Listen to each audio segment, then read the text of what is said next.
Hello, what's up mga kalingap? Welcome back sa ating munting channel. Mga kalingap, sa latest vlog ni Kalingap Rob, may isang eksena na talagang tumatak sa akin. Alam mo ba kung ano ito? Ito yung moment ni Beyonce at Edu.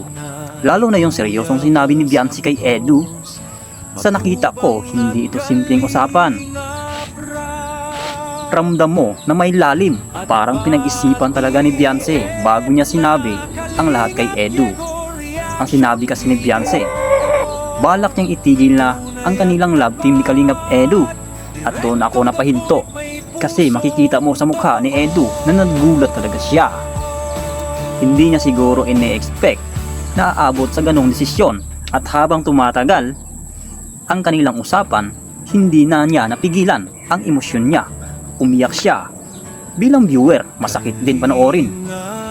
Pero kung ating iisipin, minsan sa buhay, may mga desisyon na kailangan gawin kahit mahirap, lalo na kung pangarap natin ang gustong tuparin natin at kailangan unahin natin iyon.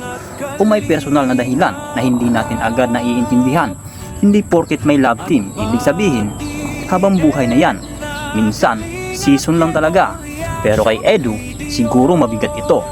Kasi kapag nasanay ka na may partner ka sa journey mo, o sa vlog man, o sa personal na buhay, iba yung pakiramdam kapag biglang may pagbabago. Pero para kay Beyonce, baka ito yung tingin niyang tama para sa sarili niya.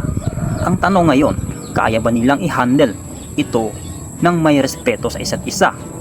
Sa akin lang ha, mas okay na yung totoo kaysa para lang talaga sa views.